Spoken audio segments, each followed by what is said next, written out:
Island. We went there last week and took a tour, and we're going to describe some of the things that we found out. First, Grace and I talk about the process, what it was like for immigrants to go through Ellis Island, and then Melissa going to talk about her family experience doing research into her background. So let's go to Grace first. I'm going to talk about the first part of the process of going through Ellis Island, the different stations that the immigrants had to go through. So first, one important thing to remember is that Ellis Island was only used for the poorest immigrants, the third-class passengers. The first and second-class passengers were processed on the ship, and then they were taken to the docks where they got off. And then the ship was sailed to the Ellis Island with the third-class passengers still on board.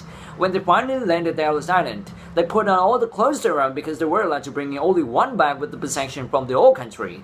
People brought in all kinds of things like you will see musical instruments or samovars, pots for making tea. Some people brought dirt from the old country too, or plants, vines for example for growing grapes. And then the first place they got to was the dining hall, where they were given a meal. It was paid for by a steamship company. People came through Ellis Island will always remember the meal. The food was apparently quite good, but it was also strange for many of them. Some people brought dirt from the old country too.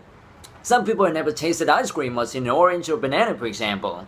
And then after that, the inspections began, and Arnie's going to tell you about that part. Arnie? Well, after the meal, the passenger would leave the bag and go up the staircase to the Great Hall. As they walked past, an inspector would watch them carefully to see if they were weak or sick. If someone was sick, they would send them into a hospital. There was also a hospital in Ellis Island as well, until they got better.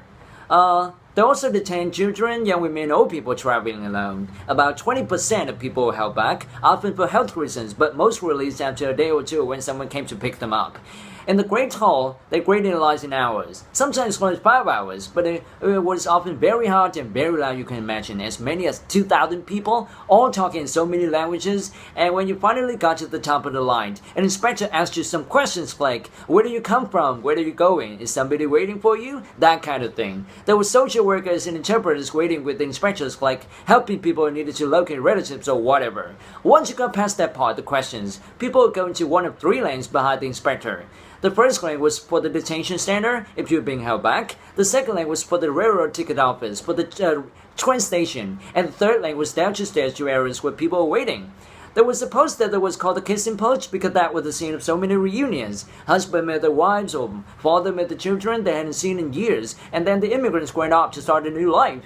And okay, now I'm going to let Melissa go to talk about her family experience tracing the ancestors. Well, my great-grandfather came in from Ireland, and my angel actually used the Ellis Island records to figure out what he came from. So I'm going to talk a bit about that.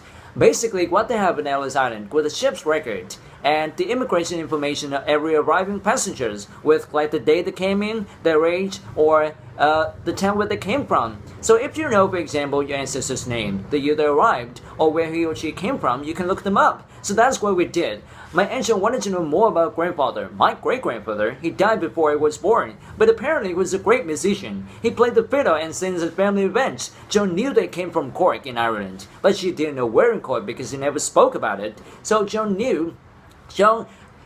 went to Ellis Island records, and she found my great-grandfather's name. It gave the name of the town where he came from. So Joan went to Ireland and visited the town a couple of years ago.